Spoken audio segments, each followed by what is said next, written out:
what are your best bets for day one, Dazzler? El Fabiolo in the ARKLE. Jamie? Brandy Love in the Mayor's Herd. Mine is going to be Gaillard de Mesnil in the National 1 Chase. Have the lot on. Gamble responsibly. Oi, oi. Hello and welcome to the eagerly anticipated Cheltenham preview. Night, innit? We're recording it at night. I am joined by the legend that is Jamie Wren, and I'm also joined by the other legend that is Daryl Carter. George Hartley let us down. He had a theatre trip booked instead, so clearly more important. However, the three of us, I'm pretty sure, can go through the card every single day. If not doing that, we'll pick the majority of winners. So I think without further ado, we just need to crack on with the Supreme. Gentlemen, is there one of you in particular who would like to go first? Because we know I like to waffle, so I'd like someone else to lead this first race. Jamie.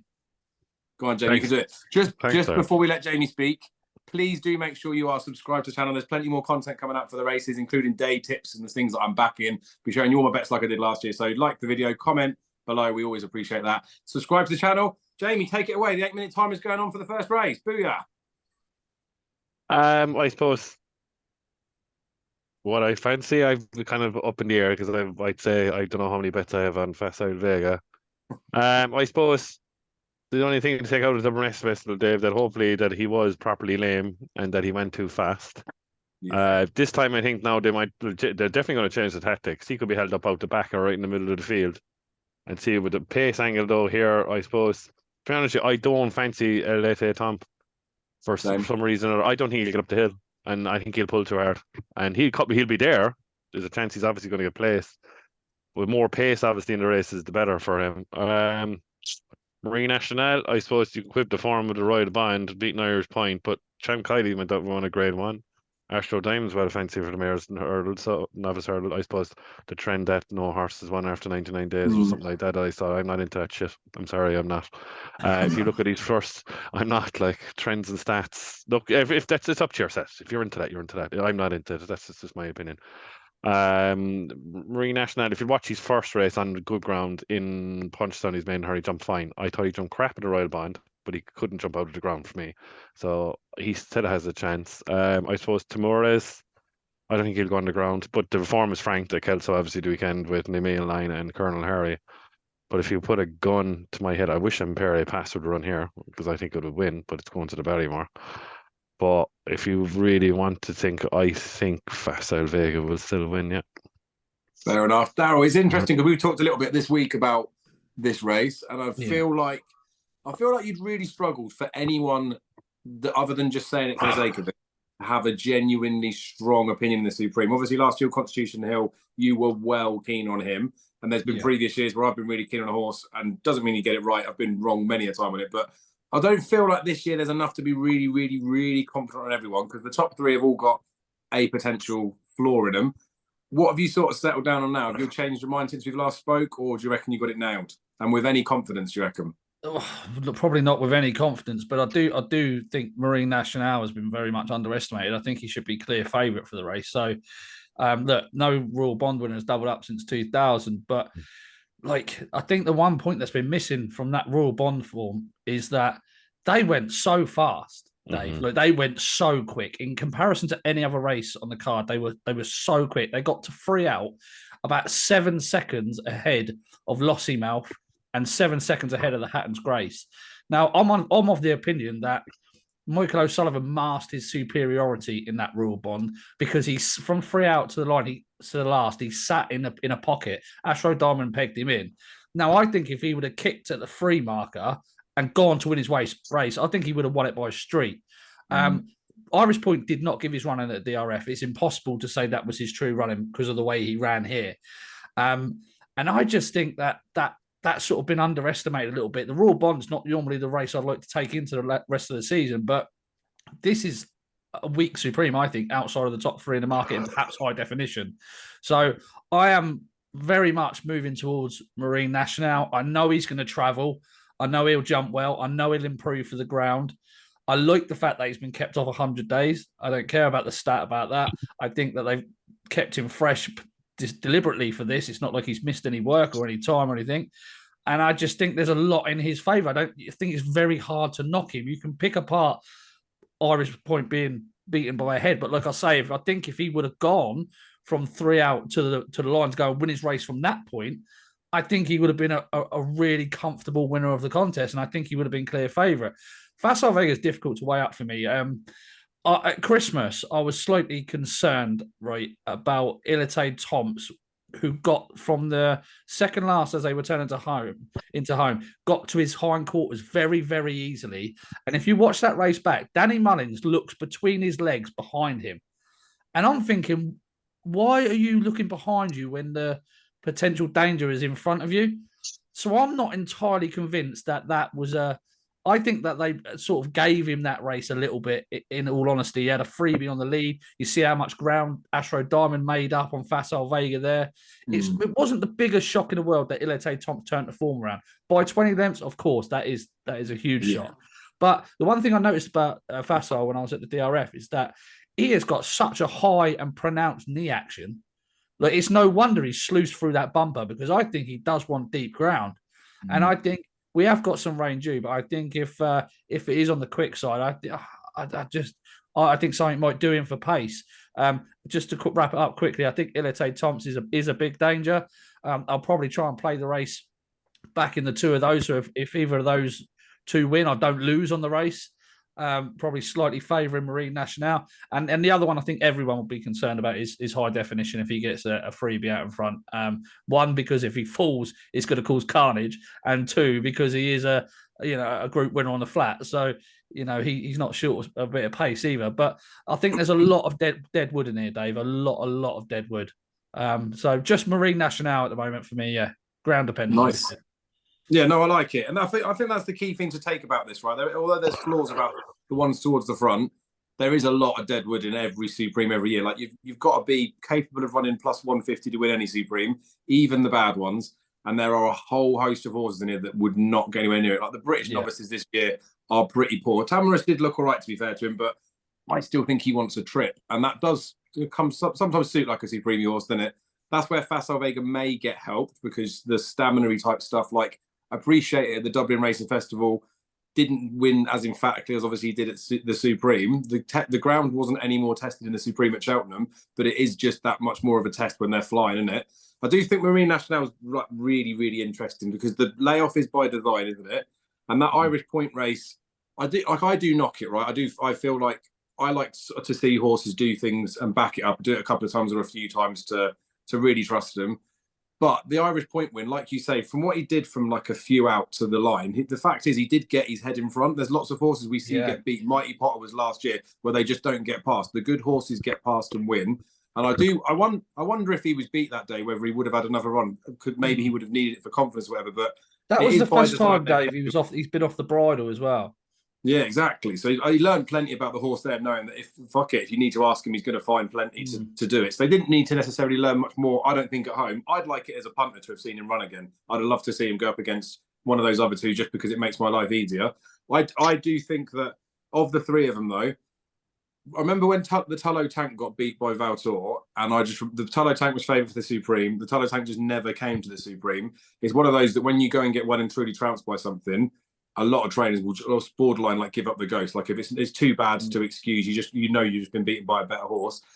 I know it's Willie Mullins, but like the Facile Vega thing, it was just, I don't want to keep saying like too bad to be true, but I can't believe that was anywhere near his proper running. And before that, he was such a strong favourite. The price perspective now is making me feel like you're probably still, I think he's about 11 to 4 in the exchanges at best, but there's been like nibbles of money. Still think you're probably going to get 3 to 1-ish about him. So I feel like the way I want to play the race is I'm going to back Facile Vega. I haven't backed him anti-post, so he's not in bundles of multis, but I can understand the people that have got him in there. You might as well just sit back and let him try and go and win now. That's what I was going to ask you, because I've got him in lots of multiples, and I suspect so is Jamie.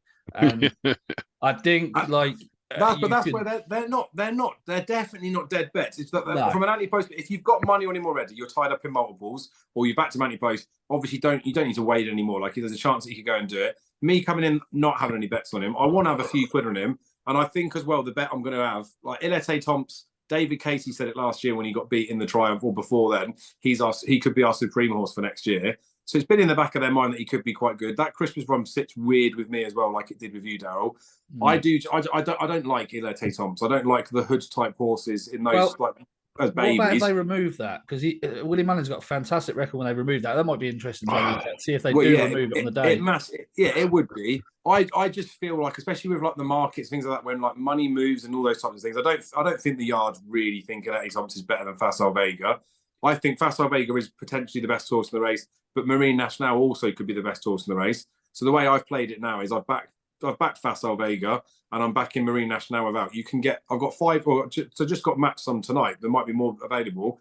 I got match sum at 11-4 Marine Nationale without Facile Vega, and I'm backing Facile Vega at 11-4. So it's Dutch in the pair. It's an even money win if one of them comes in. Obviously, if they both come in, it's a 3-1 winner across the board.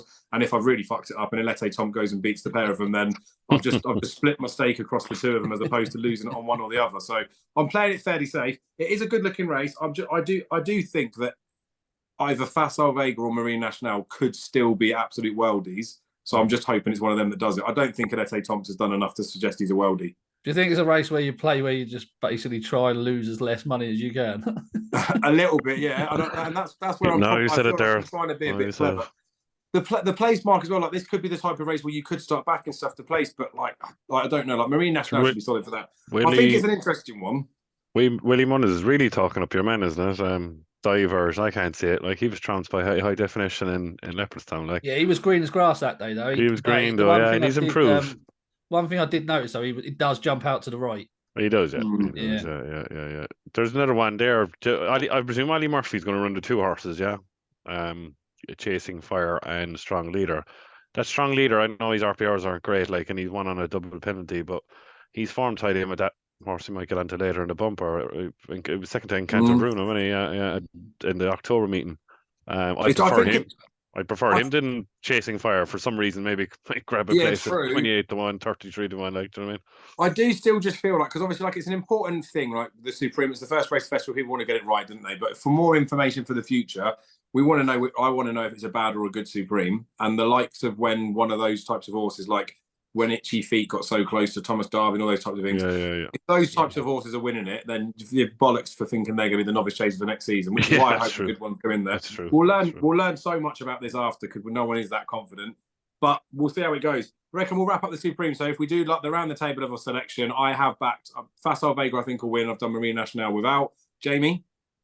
I've backed Marine Nationale and Facile Vega, but if you put a gun to my head, if you gun to my head, Facile Vega. Same, might be the same. Daryl? I think Marine Nationale might win. All right, fair enough. So we're all thinking Marine Nationale's got a proper chance. Maybe we're all a little bit scared of Facile Vega. Let's move on to the ARKLE. This one I'll be quite quick on, right? I do like a back and forth on every single race, but I feel a little bit similar to last year with the Edwardstone thing, that I didn't want Edwardstone to be the best horse in the race, so I was trying to find things to go against him. I've been like that with John Bon all season. Saw that schooling video of him right at the beginning of the season and thought, Jesus, he looks real good. And then on the actual race course, he isn't like as worldy as potentially could be. Even that run against Monroe at the start of the season, and I had to get Monroe to mention the ARKLE, but even that run against him, like he won't let it go, Darren, will he? He won't let it go. But what Monroe's done since then, like not even been capable of being competitive in any chase, the way that John Bon beat him that day was the way that the market maybe suggested, like he was like a 3s or 4s on point to go and beat him, but he didn't win. You know, when you see these, like we say, think of like a novice hurdler, when they win put in a cart, he didn't win as emphatically against Monroe as he probably should have done in hindsight now. Like at the time, it looked like an okay performance. I do think he's just a bit of a grinder, and because I am sort of anti-John Bon, I'm really struggling to think if I'll actually have a bet in the race, because I've reached the point now where I do think that John Bon possibly could win the ARKLE, and that scares me. Just because I've got that little nagging down the back of my head. Like Ronaldo's brother, doesn't he? He runs Ronaldo's museum in Portugal. He doesn't play football. Duvan's brother.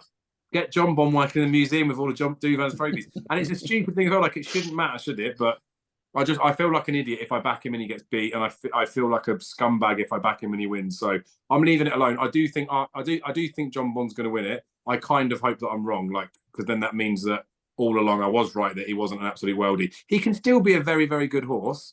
I just still don't believe that he is top tier, but it might not take a top tier horse to win this. Daryl, you used to be on the same side of the fence with me with John Bon. You gave him a clean slate this season. You're a much bigger man than I am to do that. How do you think the race has gone? Because you called it early in the season about El Fabiolo, how close he got to Aintree, the fact that he could progress past him. I feel like potentially that run at the Dublin Race Festival is enough to say that El Fabiolo is at least as good as John Bon. You put him up on your column as well, so you're obviously sweet on him. If we take the betting side out of it and the previous hate of John Bon and the fact that you sort of touted El Fabiolo before, if you could try and do it clean slate, what do you actually think is going to happen in the ARKLE now? Jeez, I think El Fabiolo wins by a distance. Yeah. Like, I really, really do. Like, I think he's a different beast. I think he's an absolute machine. I honestly do. Last year when he met John Bon at Aintree, they put a hood on him, right? He was due to run previous to that at the DRF, so he probably wasn't even going to go to Aintree, but he got injured in a transit, right? So it was his first run since January. It was only his second run of his life. He had stepped up from a Tremor maiden on heavy ground into that Aintree Grade 1. He got hampered twice in the race. Like, God, he's a stone better, if not more, easily over fences. Like, he's got the best piece of novice chase form on offer. Like, for a decade, if you like. That, like, there's not been a novice chase like that for a long, long time. No. And he won it by 10 lengths. Like, he was on the sharp end of the pace that day at the DRF. He was keen as mustard throughout the race. He made one mistake, one sort of big mistake, which would have ended a lesser horse's race, to be honest, given the clip that they were going. It was so fastly run, and he's still pissed up by 10 lengths. The one thing that's annoying the hell out of me is people saying that his jumping's no good. He's just running the fastest novice chase run all season, jumped fine, and still won by 10 lengths. And people think that John Bon scraping home at Warwick over Calico is better for. Look, I don't know what's going on. Honestly, I don't know. People are losing their minds. They've like got swept up in this John Bon hysteria. Like, John Bon's a good horse, right? Everyone will keep saying, "Oh, well, John Bon's only been beaten once in the spring," but he was beaten 22 lengths. And look at the horses in behind him. Kilcrook was only a length behind him. Like, and since then, he's been very well placed. None of his form has worked out. I don't understand how El Fabiolo is not even money. I honestly don't, Dave. I'll be having a right good bet on him in this. I honestly will. I think this should be an even money favourite. Yes, I mean, I do like it, and like I said, I want to have some sort of interest on the day. So things like that, like the vote of confidence, see how the markets might move. I want to do something. The key thing with the jumping stuff is El Fabiolo's chase debut. The classic tweets just came out, impeccable, like, or immaculate start of the fence. They just got them ready, and they don't even fucking watch how they jump. And he didn't jump great on debut, but I like to see that from a novice chaser. Yeah. That's why when we saw the schooling video of John Bon, and I was like, he genuinely looks like he's been jumping for fucking years. I'd rather see him make a few howders and see him progress. He was better at the Dublin Race Festival, but there's plenty of good horses that can't jump properly. Denman used to just go through a fence. Footpad banked a fence in the ARKLE that he won. Cowto looked like he was going to tip up every single time he ran. But then they can do that and still go and win, can't they? And isn't it funny now that John Bon was this immaculate jumper and El Fabiolo couldn't jump? Yeah, El Fabiolo has that improvement in him, and John Bon goes to Warwick the other week and starts jumping out to his right and making mistakes at his fences. So, look, this is obviously not the DRF. This is Cheltenham. El Fabiolo needs to prove it at this course. John Bon's been here. This is going to go. They're going to go a good clip. But I don't think for 1 minute that El Fabiolo. I think a lot of people think that he might be dropped out or something, but he won't. He'll be on. He'll be pretty much behind Dysart Dynamo, exactly the same as he was at DRF. Honestly, I think he's going to be a very, very good horse. I do. Nice. I like it, and I think that's the key thing in it. Like the way you're talking about it there. If El Fabiolo got beat, you'll be thinking that he must have had to underperform. I feel like that with John Bon, that John Bon could run his best and it still might not be good enough. If El Fabiolo puts his best up, then you're basically saying nothing can get near him, can they? Yeah, that's exactly what I'm saying. Jamie, can you confirm or deny if the Irish ARKLE at the Dublin Racing Festival is the best piece of form? Do you stick with you? I mean, you like John Bon, right? Or like? I'm sorry, no, Darren, but I'm going to get you here. I can't see him getting away with those mistakes a furlong and a half shorter in the ARKLE of Fabiolo than he did at the Cheltenham Racing Festival. I think, to be honest with you, I think El Fabiola needs further. And I think he'll go further up in trip next year. That's just my opinion. I know we were there, we saw it, and it was a strongly run race. They went too fast, Dysart Dynamo. You might think I might actually still give Dysart Dynamo a chance because I think the extra furlong and a half less is going to suit him better. But no, he's not. Will he last up the hill after the last? Probably not. I would be against El Fabiola because of his jumping. I'm cribbing his jumping. I think he won't get away with it with the tight turns in the track and the turning all the time around at Cheltenham. And I just because I think it's that bad. I think John. Yeah, Bond how will is just it win. that bad? He's made one mistake. He literally made one mistake at the OM. I know. Like, He come won't on, get it's away with not that. that bad. He won't. That is... He won't. If look, we all know if he jumps, he wins El Fabiola, right? But I just something saying in the back of my head that he's going to be left behind after he's going to clout something. Oh, Jesus Christ! What are and you? he You need to won't change get your away. glasses. You got to He change your won't. glasses. He won't get away with that at Cheltenham, Daryl. Come on, it's like Who high, beats like him people then? tipping high definition in the Supreme. Like man goes fucking that way. Like he's not going to win a Supreme Novices. I know he's an ex-flat horse rated 119, whatever. Like it's the same with Fabio. Those mistakes he won't get away with it at Cheltenham, and that's why I think John Bond is the safer bet in the jump. I know he jumped right at Warwick, but the time was still good at Warwick. He came. My biggest thing, if you look back, I know it was his second run of his race of his life at Fabiola, but John Bond always had him. You know, I don't know what it is. I don't know. Yeah, he John Bond did always grind it, had didn't him. he? He did had him like all the time. But I think it's that bad. There's no real standout. To be honest. Well, you think I've Viola, which is fine, and I think if he jumps immaculately, which I don't think he will win. But I just think for the No, I don't what even I think think he I'm needs to thinking of it jump on the day, immaculately to think, win, though. Like, I don't even think they're that. I know, In like terms of one raw day ability, everyone said to me one day, "You're off your game back in Captain Christopher and ARKLE," and he couldn't jump either, and Yeah. he fucking won it. Do you know what I mean? Like I said, no, everyone was saying to me, "Minions Rainbow is a good thing." And I said, "No, Captain Christian will win," and they were all looking at me. You're right. I said, "Yeah." And he So could, I guess really, as I said, Dave called. He jumped like a table that day. Captain Christian still won the ARKLE. So I don't but know. that's It's it, just isn't it? something creeping in my head. But I think That's John Bond what. will win. Yeah. Yeah, I reckon. Well, I do. I reckon, despite the fact there's only the three of us on it, and I'm always going to say that we're always right. I feel like that's probably the general consensus across the racing sphere. That's the reason you're getting the 7-4, 15-8 on El Fabio on the exchanges, because there are people that worry, will he do it at Cheltenham, not being there, like jumping or whatever's going to hold up. I do feel like anyone that's picking John Bond, like even like Jamie said there, it's almost like the default, like he's the safer option. But fuck playing safe. Daryl, your tip for the ARKLE has always been and will always be, and you're pretty confident on him, is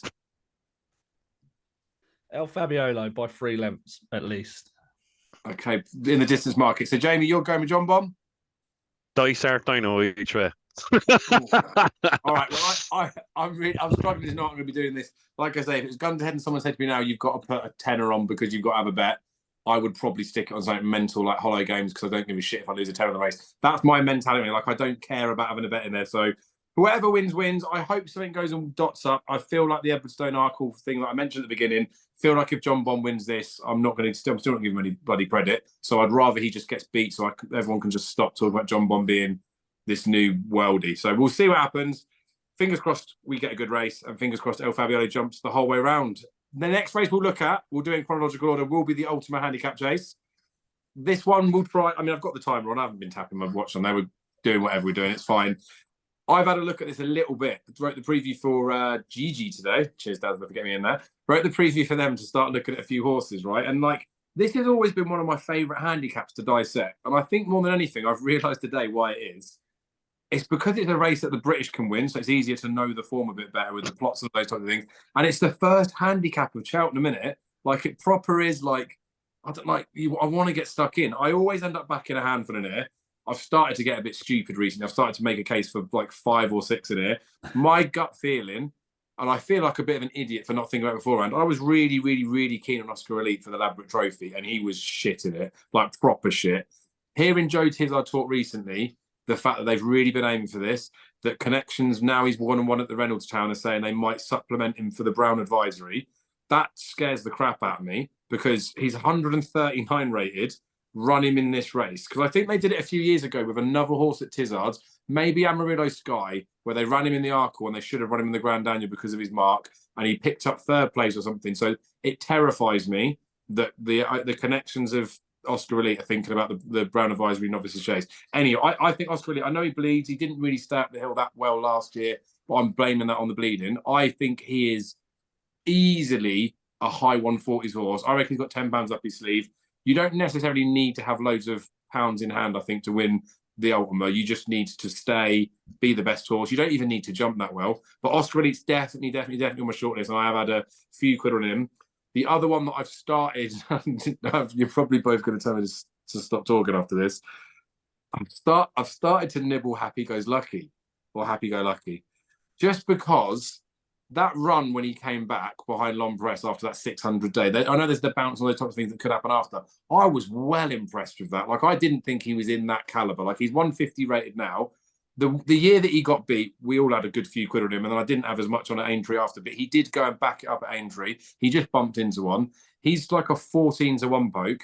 I'm not saying he's going to get smashed or anything, but he went off 100 to 30 favourite before. I think he's maybe I think he was 142 or 144. He's like £6 difference now. But Daryl, you'll be an advocate for this sort of stuff. A few pounds shouldn't really make a difference if a horse is winning a race, and he does jump, he does stay, and I do think that he's been trained with this race in mind. Like, I've had that comeback run.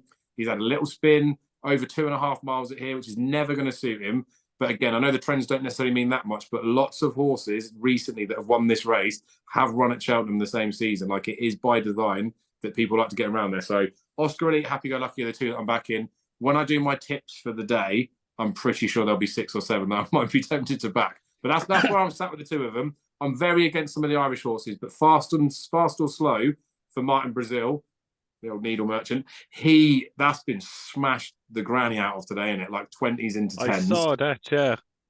So he's an interesting one. Like, it was a curious one more than anything. But you got to remember with these handicaps, right? They're playing 5 places. If they think they're going to run close and you're back in something at 20s, like, they're happy to hammer it. No one's going to guarantee they've got a horse that's definitely going to win a handicap. So some of that money, I reckon, is each way plays. Anyway, I've waffled too much. Oscar Elite, Happy Go Lucky for me. I'm not going to go silly on the race, but I am excited about it. Daryl, you must have been doing this. You've been going through every race at Cheltenham recently because you just can't wait for it to start. Have you found the winner of the Ultima? Well, I don't know, but I will tell you, though, that Jerry McGrath told me that, you know, the year we backed Happy Go Lucky. Oh, don't tell me you work or something. Eh? Don't tell me there was a reason why he got beat.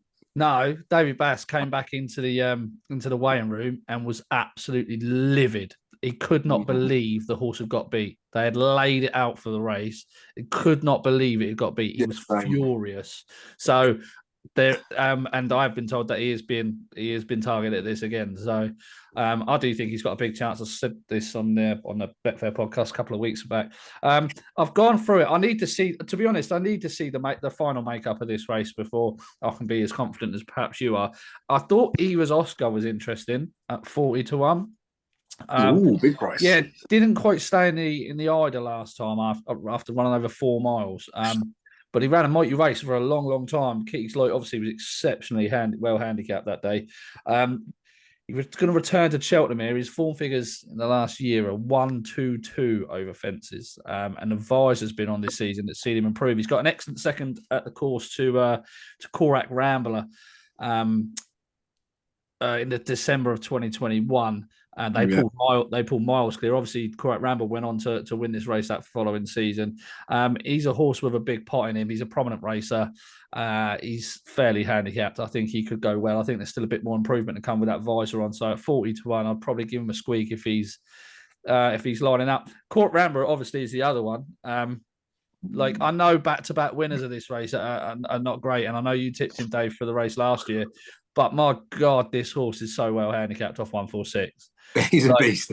He is an absolute beast. This horse should be run like he'd have a great shout in the Grand National, I think, if he keeps his head on his shoulders. Like, I'm surprised they've not put like cheap piece on him or something, because he throws that head around everywhere, doesn't he? But he was a huge eye catcher in the Coral Gold Cup at Newbury. Yeah, he just stinged home past everything to finish 4th. Obviously given far too much to do. The problem with backing a horse like that is that you need so much luck in running because of how he's ridden. Yeah. But oh my God, he was by far the best horse in this race last year. He's only £6 higher. It was just like the thing with it last year, because I'd had a pretty good wedge on him, and I told, like, not like tipping up like I knew for a fact, but I told a good few people to back him. Right, we one of my stronger fancies for day one. like watching him jumps like borderline so uncomfortable. The first time we saw him run was at Aintree, might have even been stable debut, but he ran and we were watching him. We were watching him live. So, you know, when you're watching at home, sometimes the in-running prices, you think there's a discrepancy because you can't see what's happening. We were watching him live. They hadn't even turned into the home straight, and he went 4s on the exchanges. And I was like, someone knows this horse is going to fucking shit on, because he was probably like a 6-4 poke as they turned in. I'm not saying the best at the in-running stuff, but he was not a 4s on poke, and he's shit home. And now seeing how he travels in his races and watching that one back, the fact that he was that close, that he was like, I mean, he doesn't always look like he's tanking, but he always looks like he's got some under him. I could see why the people that know him would have made him such a short price. But in the race at Cheltenham last year, he jumps a few fences and you're shitting yourself. You're thinking he's making too many mistakes. He's, I don't know, losing ground going to the sides, or whatever. But it doesn't matter. He's just relentless, isn't he? Yeah. So I think it caught my selection. Jericho. Yeah, Jericho. With you. I do think with this though, like, because the grand, like they I feel like they targeted the race last year. Personally, that was the be all and end all. Didn't run after it. I don't think they have targeted the Grand National with him now. And I like, not saying he's not going to try. I feel like those as connections, especially Lucinda Russell, because she was happy with how Hoy Senior ran in the King George, and nobody. I watched him, he jumped beautiful. I was like, why are you so happy with him? Like, they know how ready they've got him, and then he goes and wins a Cotswold Chase after. I feel like with this, like, they're not gonna be riding him for his life type thing. So I think he might pick up some places. I almost hope he doesn't win, because I don't want to get stuck into him because he's too short a price. But he's got a chance. Well, that's what I was going to say. I wouldn't be able to tip him or back him before the race, because the way he's ridden, I'm hopeful that he would be a bigger price in running. Of course he will, at some point. So and that's an interesting one with the in running stuff as well, Daz. Like the place markets do in running as well. They don't have much liquidity, right? I've backed lots of horses and I've put in running lays that never get matched because there's just no liquidity. And I've put in running lays on horses that go and win. So someone could have just hoovered up some free money off me and it doesn't get matched. For Cheltenham, the place markets do end up having some liquidity in there. So again, it'll be standard places. It'll be only 4 places up for grabs, but he might go 3, 4, 5, 6 to 1 in running for a place. And at the end of the day, you only wouldn't take that price if there was 3 to jump and you saw that he'd been pulled up. If he's still going round, he should never really touch like those sorts of prices. So that could be an interesting one. So Eva's Oscar, you said at a price? Yeah, price 40 to 1 and Korat Ramba in running. All right, and I'm going Oscar Elite, and then I'm going Happy Go Lucky. Jamie, we've got 3.5 minutes left on the recording. It's all yours, and then wrap it up with a little selection. In the Ultima, but actually, one other thing, don't talk too much about this for too long because the answer is no. Any Irish horses that could win it? Well, you just named it. Fast or slow. If he runs here, he has to have a chance. Yeah. You went and picked up the prescription. Your prescription, yeah. I thought he'd run into play to finish fast or slow, but I saw he was getting backed all day today, and I had a few quid in him myself, 10 to 1.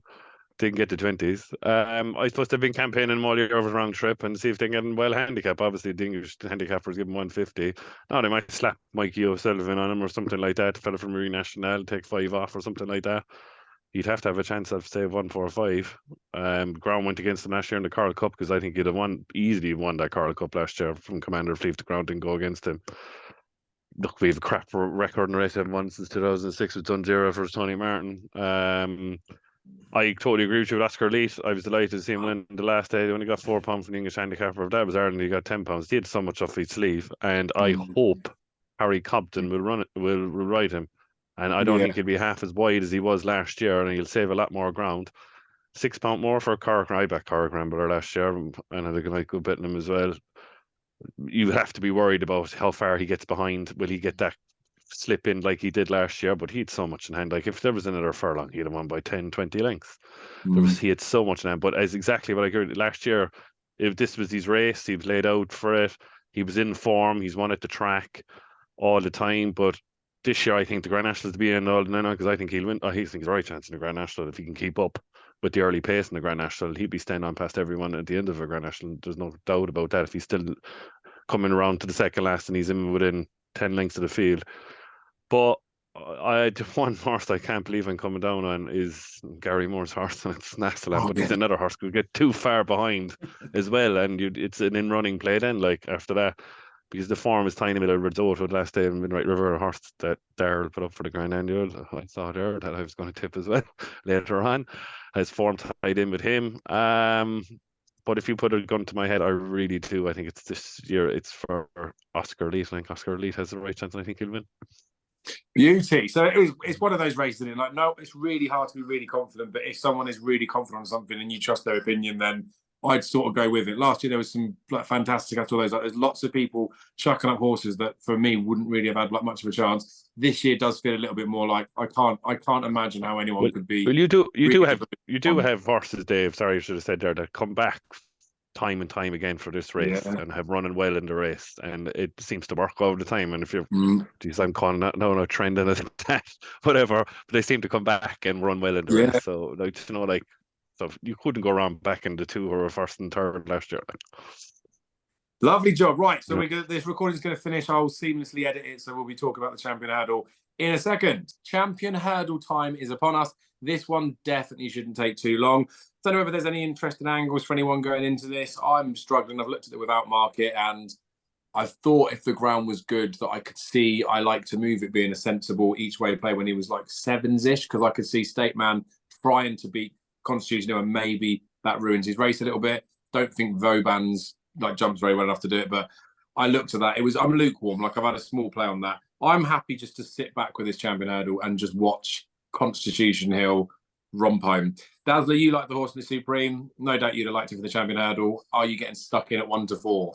No. That's not really for me. I wouldn't put anyone off because I do think that's the right price. I've seen so many people say he's short, he's too short. I would disagree with that. I think he's definitely the right price. The one, the angle I sort of had with this was I was going to play Slay. I like to move it. That's because he's been a very popular horse since his Wincanton win. But I don't believe that he's a 17 length better horse than First Street. Now, First Street was in the parade ring that day at Wincanton, and he looked like trash. He looked tired. I don't know what it was with him, but he just did not look right at all. I like to move it. Looked fresh, looked well, looked like he'd been primed for that target.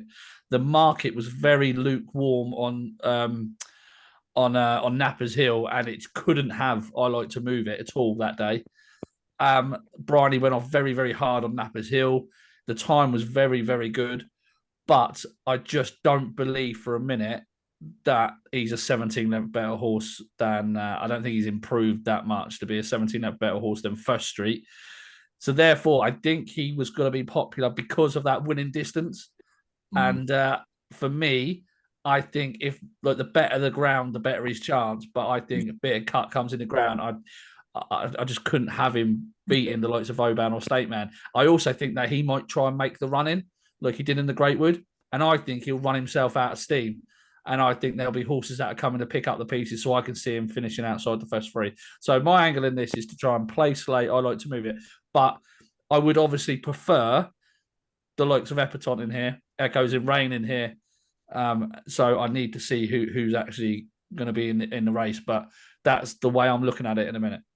Yeah, fair enough. And what I did the piece on, like looking at, I like to move it. Like form figures on genuinely good ground are like reasonable. There's like a 16th, I think, and a 9th in there, but like lots of wins. But I do think within not so much the ground, because obviously they're running him on the ground that he likes.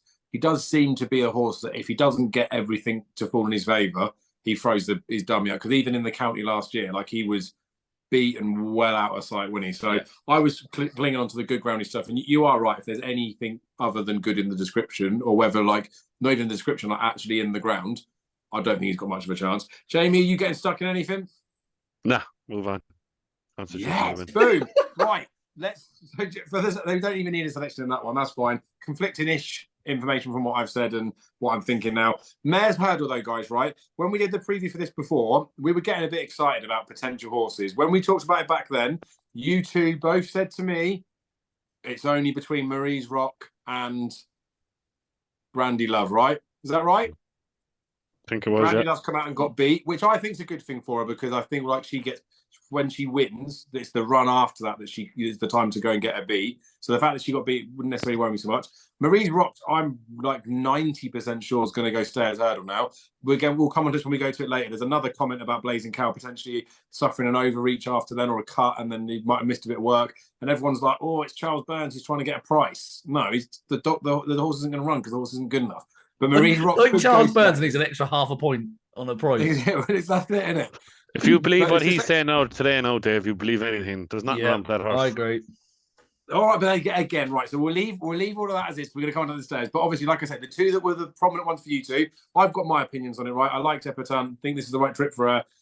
She's just never been a price to bet. Even now, she's not a price to bet for me. Like she could go and win it, but I'm very like price sensitive on an Epatante. I really do like Echoes in Rain. I genuinely think that she's got a biggie in her, and I feel like this is the type of race the mares in it. Unless you've got the absolute worldies in there, it's almost ripe for an upset every single year. But it's almost like you could predict the upset, so it's never that outlandish. Can't see anything like proper left wing winning it. But I'm sticking with that. Like I've got no confidence in the slides, but I've got some money on Echoes and Rain. I might get Epatante in some double zone, but I'm happy to sit back and watch it and enjoy this. It's going to be a good spectacle. Given the fact that Brandy Love and Marie's Rock were the two ones on your shortlist, and there was no one else on your radars really when we talked about it before, Jamie, how do you feel about both of those now? How do you view the race? Have you got stuck into anything, or will you be getting stuck into anything? I couldn't believe, Dave, after the last day. I know Queen's book wrong and she was giving it a lot of weight, but I can't believe Brandy Love drifted out to 10-1. Like I thought that was ridiculous. They knew that like she opened odds on and then she drifted to 13-8, and there was just only to get a run into her. Like, and their overreaction was insane. Yeah. I'm like, she absolutely hammered Love Envoy last year. I'm like, Love Envoy has no chance in this. Love Envoy needs the monsoon like it was last Wednesday last year at Cheltenham to have any chance in this race. I think if Marie's Rock doesn't win, I think Brandy Love is an absolute good thing. I'm like, you're getting 11-2 or still like on the horse. Like, that's a cracking bet each way at 11-2, in my opinion. Because what is there? I'm like, Honeysuckle is the lady meeting. I don't think Epatante will be. I don't think Epatante will stay at Cheltenham 2.5 miles. It's just in my head. I don't know what it is. It's just in the back of my head. But if obviously if Marie's Rock runs here, she's borderline, but like at the price at 3-1, it's borderline banker material for me. There's no one will get an arse's lick of her if she went and runs in this race. It won't, like. Fucking won't, like. There's nothing good. And then I see people coming up. Oh, she was miles behind Epatante and Constitution Hill at Kempton because it was over fucking 2 miles. We give her a break, like. But look, as I said, I agree with you. It's 90% now that she's going to the stairs hurdle, and I hope she does go to the stairs hurdle, to be honest with you. But yeah, look, if Marie's Rock doesn't run, I think Brandy Love's a good thing here at 11-2. And I think to have what you like on it each way, because I can't see her out of the first 3 anyway. Yeah, I don't mind that. And I was worried about Brandy Love on that reappearance run. She was giving weight away, and there's all those like the numbers and stuff about the win. I was petrified. I haven't backed Brandy Love. I give her a squeak. I was petrified that she'd go and win. She'd sluice up. She'd go short in the bet. And Marie's Rock would go elsewhere, and she'd end up being like a short price favourite. And what I think of her form is that she misses a race. Like sometimes she's so inconsistent. She's what I would class as your typical mare. I know Honeysuckle's been really consistent. I don't trust the mares. I don't trust them ever to back it up. And I reckon Willie's worked that out with her as well. Like obviously Annie Power ran in that hurdle before she won the champion hurdle. She dotted up like he wanted to get the win in her. He wanted to, or whatever it was, like he wanted to get that part into her.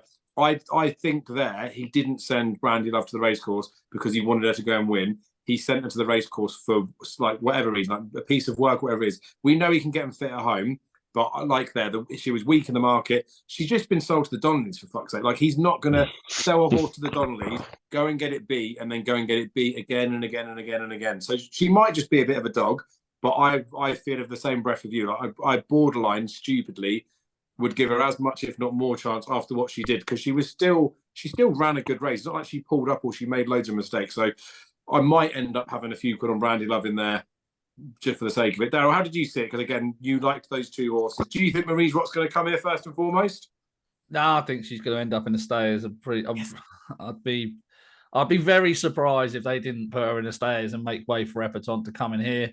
I think they think that Epatante is still at the level that sort of she was when she was beaten by Honeysuckle, and Honeysuckle was perhaps not at that level. So maybe they think they've got a chance to turn the form around. Although I don't think she wants 2.5 miles and a stiff finish. I thought Marie's Rock readily outstayed her at Punchestown last year. Look, I'm with Brandy Love. The one thing that does concern me, right? I've got to be honest with her, is that at the last.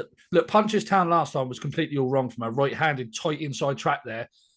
Speed track, suits front runners. Queensborough pretty much had the run of the race. That really didn't suit her at all. In fact, it's probably the complete opposite of what she actually wants. But the one thing that did concern me is that when she was coming down to the last and Paul Townend asked her for one, she put down on it. Yeah, and that worries me when you're in full flight at Cheltenham, spinning down to that last. You know, like when you see Marie's Rock pop it and then quicken away. I don't know if Brandy Love, that would be my only concern with Brandy Love, is what she's going to do coming down to that last. But I think up until that point, I think she's going to be the best horse in the race. So it might be a sort of a back to and put in a sort of very small lay bet at very short odds coming down to the final flight. But I think that she's going to improve an enormous amount for the run. I was told she was carrying condition that day, but the market was completely against her, as you've mentioned. And I just think there's so much more to come from her on a left-handed track. She's more of a stayer as well, as opposed to a speed horse, I think. Because I think did they give her an entry into the Stayers Hurdle, didn't they? Did they have one? No, I think it was just the Mayor's Hurdle in the Coral Cup, isn't it? I don't think there was. The Coral Cup, maybe earlier in the season was she quoted for the Stayers? Yeah, she might have been quoted for the Stayers or something like that. Yeah, but like that, she's that type of horse. She's a stayer mare rather than a speed mare. I personally think. I think she's a cracking bet. Really, what is she, 11-2? Yeah, I think she'll be well backed on day. I think she might go a favourite. Yes, and that's the thing when Marie's Rock comes out of this. So there's obviously going to be some honeysuckle love. The Epatante thing, like Epatante still has got to be supplemented for the race, but we're all assuming that's going to happen. Nicky Henderson's comment after, like the fact that he left her out, like was fully just like she's 100% been trained all season for the Mayor's Hurdle without saying, wasn't it? He knew the races he's running her in. Like he wouldn't be running her behind Constitution Hill if he wanted, like if he had a different plan in mind. I don't think like they would literally just workouts for her. So that's the thing with Epatante. Like I do think she's been trained with this race in mind. Honeysuckle's clearly been trained with the hope that she can win some sort of race along the way, whatever trip, distance, course it is. They don't really give a shit, do they? So as much as they might have wanted to get her to peak at Cheltenham, I don't think they ever have. I think they just run her and she just wins races and she does her own stuff. Do you know my problem with her, right? Is that last year she was good on the clock, right? And she still, the form wasn't there. This year, the Hatton's Grace was so slowly run that it's very difficult to make an excuse for her that the soft ground of the trip was the concern, right? And the Champion Hurdle was so slowly run, and she finished very weakly. It's hard to make excuses for her. Yeah, I'll just mention quickly as well that the other bet I'm going to have in this is a complete place lay for Love Envor, because I could not have her at all. I agree with Jamie. Like she's another one. Just speaking like on the clock, she's another one this season that has done two terrible times in two races, despite winning by 13 lengths and 3/4 of a length. Like that Playful Saint who finished second to her on her seasonal reappearance. He went out and won next time, but he deserved a massive upgrade that day. I couldn't give her a hope in hell in this race, in all honesty. So she's got to be out the back of the telly for me to make some decent dough here, I think. That's exciting, though, because I'm thinking that with the Honeysuckle stuff. We'll remember Robbie Power fucked up Benny DeJew when she should have beat Honeysuckle in the Mayor's Hurdle. And I know Honeysuckle ground it out and won the race, but the way she won it back then, when I know she's won Champion Hurdles after, but was on the upward curve, she may have already been like somewhere nearish to her peak. They were well clear of everything else, and Benny DeJew obviously is a very good yardstick, but she's not the same horse as she was when she ground out that Mayor's Hurdle win. And she's coming up against other horses. I wonder with that. Like she's obviously a horse that tries, and she's always there or thereabouts. I'm semi-tempted with the price that Honeysuckle's getting to feel like I want to place later. You don't need to do it for big money when she's 11-4, and she'll be odds on to place in the first three. But there's one of them in it. There's a few different angles in. There's nothing to be like overly confident with. I do think the Brandy Love stuff, right? If she had won well the last day, it's easy to say you'd be more confident on her, but she could end up being like a 2 or 3 to 1 poke off the back of the win. I don't mind what she did the last day would be my point on it. And I think the price that she is still a little bit in there. But I like her. I think Epatante's been drained for it, whether she wins or not, I don't. I still think Echoes and Rain's like a sleeper in the field. But does she stay? I think she does. I think last year as well, I know it's like easy to say, but I feel like last year, if you look at the horses that finished to the front, it was all the proper horses that want like a real staying trip, like want the 3 mile stuff. Then you do have the races where like a Honeysuckle goes and wins it, and as much as she does stay, she's got speed. I feel like if the race was run slightly differently last year, Echoes in Rain could have got close. And I know there was lots of comments as well on like some of the preview things that sort of go under the radar a bit. But I think Willie quite fancied her for the race last year, and it obviously didn't quite pan out. I don't even know this year, right, with the Brandy Love stuff, whether Patrick will definitely ride Echoes in Rain. Like Paul Townend will probably ride Brandy Love. I'm not saying he's going to jump onto Echoes in Rain, but if someone else other than Patrick rode Echoes in Rain, like the hold up, just try and like hold on to her stuff, I think she settles so much better for someone like Paul Townend. So that would make the champion hurdle. Do you think? Do you think they might chuck her in the champion hurdle? I think she can finish second or third. I think she'll run the champion hurdle. Fuck all of you. Right, let's move on. So if I try and pin us for a mare's head, because we talked about a lot of stuff in there, whether it's bets and all those sort of stuff. I've got a little bit of money on Echoes in Rain. I haven't got anything on Epatone. I think she's got a bit of squeak. I think I might try and look at laying Honeysuckle. I don't know for definite. And I do think the Brandy Love's an okay price. So I haven't really helped anything. Daryl, more of a simple selection for you. Well, place lay for Love Enver and win only for win only for Brandy Love. I mean, you're tempted with each way because you know she won't be out the frame if she makes a mistake at the last, aren't you? Yeah, but I can get around that, can't I? So, all right, Jamie. Brandy Love for me. Yeah. Happy days. Right, we'll move on to the Boodles. This is a race that you'll be pleased to know I haven't looked into very much, so I don't have much to say. I'm interested. Again, more comments than anything. I know Willie Mullins hasn't won this race. We talk about stats and things like that. Like, it's never a negative that Willie Mullins hasn't particularly won a race, because if Willie Mullins wants to win a race, I feel like he's got the ability to do it. He does talk bullish about certain horses. I do feel like this Takao, or however it is you say it, I do feel like in the aftermath of having like the Blood Destinies, the Galamaso, the Lossy Mouse and all that sort of stuff, I do feel like he's just got a whole fucking crop of some serious juveniles, which is what's exciting to see, that potentially he's got a fuck ton of these really good novice chasers coming up, fuck ton of champion hurdle prospects. Like, I feel like he's got a real good crop of horses. I feel like this horse has been well and truly, maybe not underrated, is like probably a bit too far to say, but I think he's much better than 135. If you made him 145, he could probably come, if he like to that sort of number, he could come sixth in a Triumph, and you'd say, yeah, he's sort of run to form. I think he would probably come like third or fourth in a Triumph. But for 135 in a Boodles, third or fourth or fifth or sixth in a Triumph would be more than enough to win a Boodles. So I think he's sort of the right favourite. He's not as obvious as like a Gaelic Warrior, but then Gaelic Warrior got beat, didn't he? I'm struggling when I look at other ones. You'd have to say, for other horses in there, you'd have to say they're plotty. You'd have to suggest that they haven't run to their best the whole time. I think he looks like he could be actually a very good horse. So I wouldn't say that overly keen, and I haven't looked at him that much, but I do think that he's 4-1 with the sports books, and he's 5-1 on the exchanges. I think he'll go off sort of 3-1-ish. I think he's an all right price. He's the one that I've had a little nibble on, and I don't know whether I'll get excited about anything else, but I think he's got a chance. You stuck him up on your column a little while ago, Daryl, didn't you? Stuck him up straight after I got back from Dublin when I was watching it with Jamie. Yeah, we both noticed that when he was coming around home to Jamie, I think, said, "What the fuck is Mark Walsh doing?" He got to the hotel, but thankfully he didn't pull his stick through, and he waited for Lossy to come past him and then let him go on.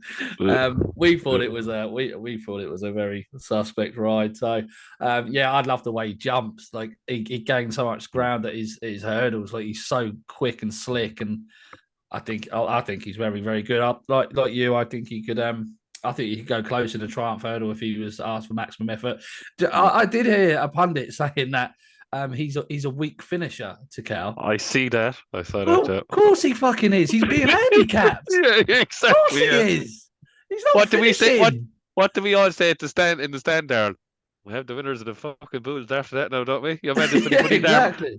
Mark Walsh put his hand to the side. It was like he was patting the horse. Stop now, boy. You're all right. Calm down a small bit.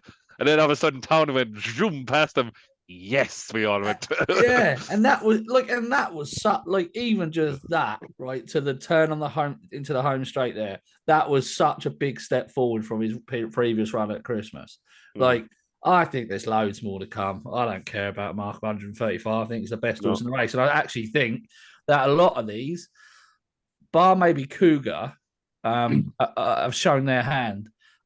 So yeah, I think he's the winner. I like it. What about, we'll go back, was it Navan the first day we ran behind Comfort Zone, and Jazzy Matty's in there as well? Mm-hmm. So obviously those horses have done what they've done. I don't even know what Comfort Zone's rated now, because I don't think he was in the, he's not in the Boodles, is he? I don't think he would have been given like a... He had a triumph, didn't he? He was I just mean, like, he hasn't been... Yeah, but he hasn't been given a UK mark yet, because TKO has been chucked to like £7 in a mini. But it'd be interesting to see like how far they'd mark them, because in theory, Comfort Zones were beaten by 10, so he should be like a 145-ish. And then that Jazzy Matty was in front of him. Jazzy Matty is £10 lower than TKO. So that's the only thing with him. Like, I like him. He would probably be the one at a price that I might get into a little bit. I know I know I like to make up these stories and these like it's almost like a TV drama or something.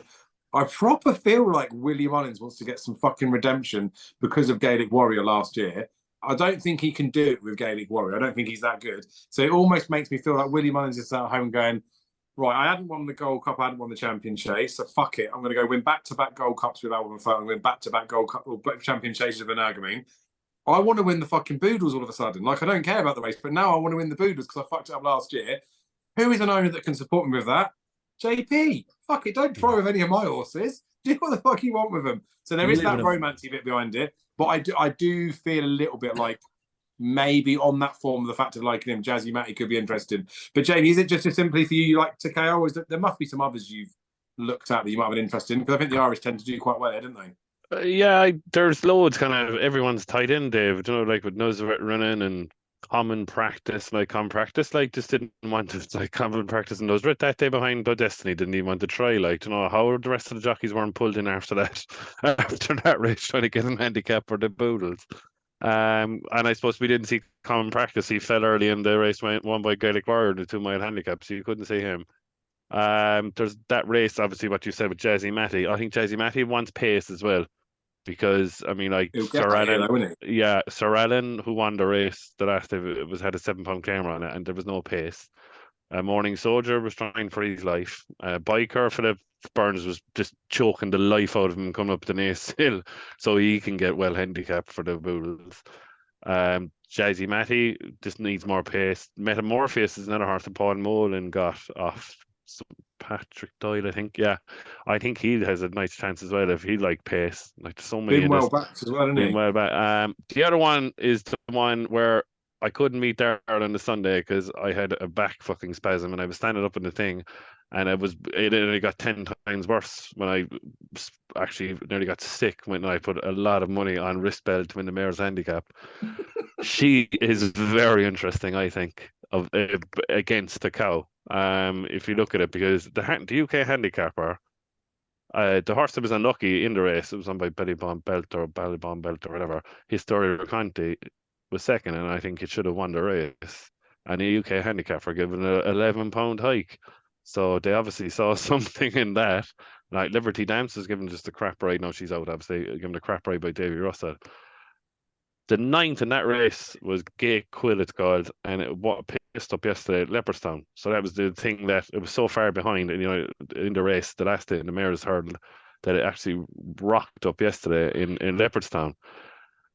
So my only thing against the cow is that I think with the form which that she was 4th at Christmas behind Garland or so and Nuzret and Nossymouth, I would give her a chance. She's only got £4 more off the UK handicapper, and she'd be my selection against the cow. But I think the cow is way better than 135, and the quicker they go, he gains lengths in these hurdles and rock up, I think.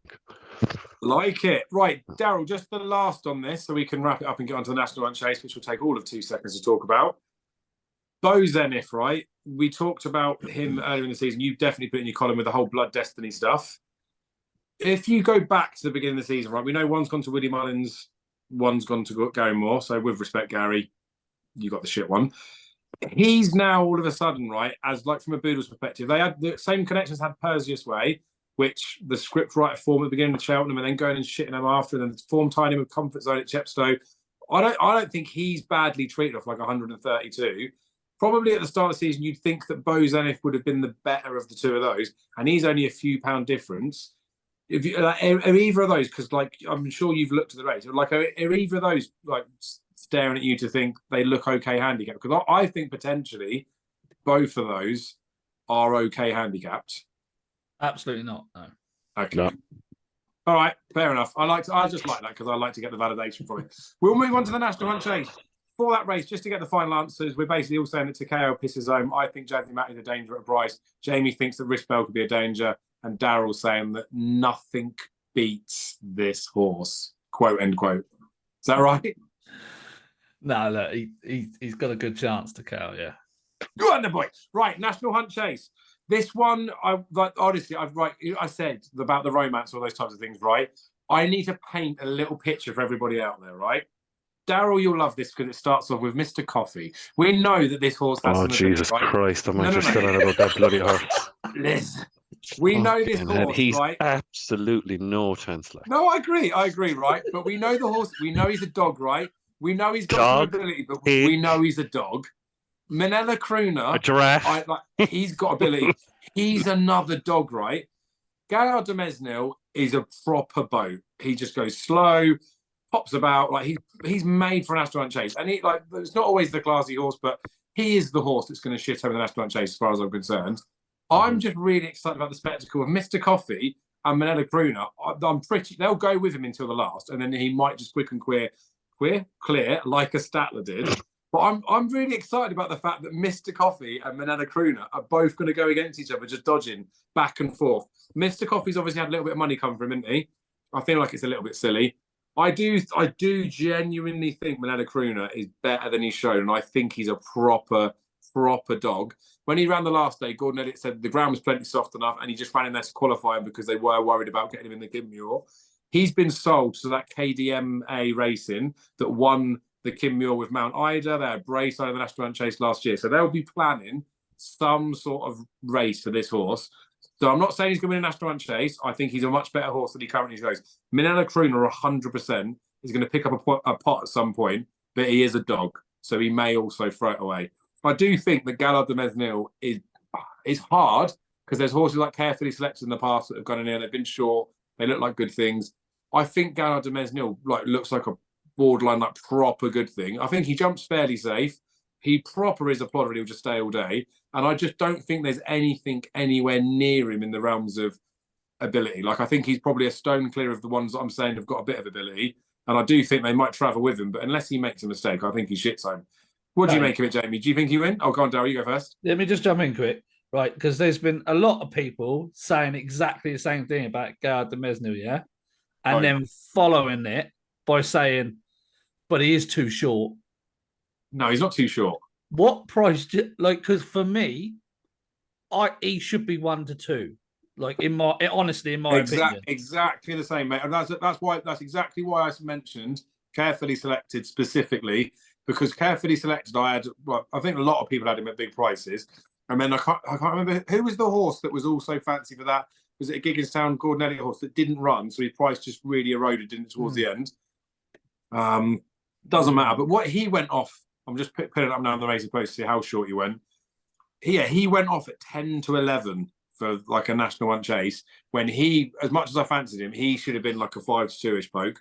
Gaillard de Mesnil should be 2s on, maximum. So I think Carefully Selected wasn't even the highest rated in the field, was he? Then? No, exactly. No, exactly. And there was no guarantee that he was going to stay. Carefully Selected didn't even really look like a boat. He just looked probably a good horse. Maybe this will help. Patrick had the romance behind it. I had a few quid on the exchange at 6 to 4 because he was 5 to 4 in other places, and I thought anything odds against on this horse is an all right price. I know it's a National Hunt Chase, but I think he's a borderline good thing. So it's good to hear that you think he's a good price too. Do you think he wins then? Yeah, the other thing I keep hearing people trying to knock him with is that he never wins, but he wants further than 3 miles, and the times that he's gone 3 miles or beyond, he's finished 3rd in the Brown Advisory behind a Hoyseneur and L'Empresse, who were both strongly fancy for the Gold Cup this year. He's finished 3rd in an Irish National, and it was a Grade 1 win before that. The longest trip prior to that, those 3, were his Nathaniel Lacey win over 2 miles 6. There's no Grade 1 horses in here. He's had 2 excellent runs at Cheltenham. He goes fairly well at this time of year. He's ground versatile. This is the trip he's crying out for. And then I've seen people come back with an argument that Chemical Energy could turn him over. I mean, Chemical Energy beat Marla Mission at Cheltenham in October, who hates the course, and Life in the Park, who we've not seen again, and then been beaten 31 lengths by the Devil's Coachman. I don't understand. If there's one thing saying that, you're trying to find some each way angle in the race, but you'd rather double your stake, play each way on Chemical Energy, and make next to no profit rather than just back Gaillard du Mesnil and fall on your sword if he gets beat. It makes no sense to me. That's the big thing with it as well, right? Because of there's we all know, right? And you put your tweet up, didn't you, in the week about advice for Cheltenham, right? And it's very difficult in a small tweet to put anything in there and to cover all bases. I remember years ago when I don't want to say St. Calvados. A horse ran in the Tingle Creek, basically, or the Henry VIII Novices Chase. The field was always going to cut up. He was like a 40-1 poke. He picked up a So Raw or something in the run and ended up making some money because people had done the mug each way, bet first free, 4 runners. They were saying it's buying money. Same as Bustleton last year, and everyone's saying, "Oh, if the win part's not live, then it's not worth doing it," type thing. And then Bustleton obviously did go and get a place. With those each way bets that you were talking about, saying Chemical Energy is good, placement and that sort of stuff. It is. I know you can halve your stake to do the each way part of it, but what you said there, most people will be doubling their stake. They'll have 1 point each way rather than having 1 point win on one they fancy because they feel like it's the safer potential return on investment. I feel like in this instance, genuinely, odds against Gaillard du Mesnil, I think, is a fair enough price. And you said about the form of him, I think he's solid. We're tipping up an even money shot at the end of the day, so it's not exactly anything that people don't know, but it is still that thing. And how many people were saying when we were looking at the RSA and the race looked like we didn't know who was going to run? How many people were saying Gaillard du Mesnil would shit home in there if he ran it? And now all of a sudden, because he's in the National Hunt Chase, he's a shit horse. It's mental. I hate it. I think he's got a proper chance. Jamie, are we wrong? No, you're not. He should win, Dave, but there's a nagging feeling about, I know what Darrell just said there about, he doesn't win and enough. People are crabbing that he doesn't win enough. I'll put it that way, Joe. But he does in the back of my head. Would I have to fucking remortgage the house job on him? No, because there's always that nagging doubt in my head that he'll get beaten. And I don't know why. He reminds me of another run wild Fred, a pig, when you think he's going to bloody win. And then, I think Marla Mission has no chance. I don't know why he's even running here. He doesn't like hills. Looking on the last day at Navan, he was beaten by fucking Churchtown Warrior, who was hammered by Gaillard du Mesnil in Christmas. Now, Three Stripe Life would have won that race, but we're not going to say nothing about that. But I think Chemical Energy is, because it's that bad. I think Chemical Energy is the only danger. I know he beat Marla Mission by 60 lengths in Life in the Park. It's probably dead somewhere in a field. But he's the only danger, to be honest with you, and he loved the good ground. Look, it might be a little bit softer and good by the time we get around to the day on Tuesday, but he's the only real danger. Do you know what I mean? And he's the only horse probably capable of beating him if Gaillard du Mesnil has an off day. But surely be to God, when these Irish national run off his mark, he should win. But that's the thing of it. When you say about we say about the winning stuff, and I do get we do all. I think we all know it, don't we? He's not a confirmed dog, but the Irish national win. I've watched that back too many times to even mention. I still struggle to understand how he didn't win the Irish National. And then it could just be that day thing, couldn't it? Imagine it now. Mr. Coffee, Manella Crooner, Gaillard du Mesnil, all just fucking head bobbing and just dogging each other off. Thing is, Single Farm Payment was an absolute dog. I mean, he cost my dad an absolute fortune in that Ultima that he just gave away. But dogs do win races. There's a reason why greyhounds run around the track, right? So just because he might be a little bit of a dog doesn't mean he can't go and win. And the one key thing with him is, I remember when he battered Mr. Incredible, which I know now you can talk about ratings and all those sort of things. It doesn't matter about the fact that he battered him, but he shit home in a race before. You don't just turn into a dog overnight. I think he's all right. You wanted to say something, Darren, I could tell it. I will just say, right, that I do think Mr. Coffee has a chance. Oh, will you stop? No, I know. I honestly do. Match bet. What? Me and you, match bet. I'm genuinely serious, right? Because it'll be hilarious to watch them both head bobbing for 4th place because they'll both be with for a finish. Mr. Coffee and Minella Crooner. Minella Crooner is like twice the price of it, but I'll take even money match bet with you. I'll have Crooner. You can have coffee. Yeah, Do it for a ton if you want. Would Jamie Codd ride Miller Cooler? I'm adamant he will, and that's the nuts thing, isn't it? Like the Minella Crooner. I'm like, well, I don't. Is he know. talking him up with like he's a good horse? Like he's talking him up. He'll ride whatever Gordon tells him, wouldn't he? So he might go and chemical energy, mightn't he? But I'm serious now. Or like I'm not like we'll do that. I'll happily have £100 match bet with you if you want on them too. We'll just go evens. You'll probably get a little bit of value out of that. But I believe in Crooner so much. I just want to see him. I want to see them publish the photo finish of 6th place when they just bobbed. But what I'm saying, I'll definitely take that bet. But what I'm saying is that Mr. Coffee there is a good horse in there. There is like I would love to see him. I would love to see them stick a set of cheek pieces on him. I would love to see that. I genuinely think this horse will improve for the extra 6 furlongs as well. I do, because if you go back and watch that Kim Muir last year, right? I know it looked like he dogged it, right? But I am sure that Sam Whaley-Cohen gave him a terrible ride because he tried to be too cute and sneak him into the race and come down to the last and pop it and quicken away. This horse cannot quicken, right? He doesn't quicken. And Derek O'Connor worked that out and found that out on him at Utoxeter last time when he got on board, and he got after him. He still didn't win, but he got after him like a fair way out to try and build that momentum. And in that Kim Muir, he was coming back at Chambard at the finish. Yeah, because he's a dog. He's a mate. He's got a chance. Do you need the first 2 of you who never went to the races, right? Did you go to those things where they bring the children in, and there's 2 rabbits races, and they'll say, "Go on, boy, go past the line there, go on." They're like 2 slow fucking rabbits coming up in a shoot, and they'd look at each other and they'll go, "Oh fuck it, we don't fancy this now." They'll probably kiss each other on the way up, and they'll fall at the last or something like that. Okay, I'm telling you now, right? I'll tell you now, Mr. Coffee will be in the first 3. Yeah, and I feel the same with Minella Crooner. Right? I'm telling you, both of them have got so much of an engine. They will go with a good horse like Gala de Mesnil, but they won't go past. The Minella Crooner, the last athletics, we've got to wrap this up. Minella Crooner's last race, where Gordon says about the ground, right? There was a point where I was actually disappointed. I thought, do you know what? I'm wrong about this horse. Maybe he's not that good. Watch him in the last 150 yards. He just runs to get as close as he can to the horse in front. He's gone from a point where he looks like a plodder. He's running at the wrong trip. It's all ridiculous. Maybe he didn't need the trip. Who in the last 150 yards, he looks like fucking Usain Bolt and almost catches the horse in front. He's a proper dog. That's what I'm saying. Him and Mr. Coffee, both dogging each other. They're going to push each other to the height of their potential. I can't wait to see it. Anyway, final selection. It's bad there, but he keeps going dogging. Gala de Mesnil will win, and then Minella Crooner is going to win the match bet. Daryl? Gala de Mesnil is going to win, and I'm going to back Mr. Coffee without Gala de Mesnil.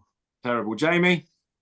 Gala de Mesnil to win and Chemical Energy to chase him home. Yep. Yeah, maybe like a little saver. I like that.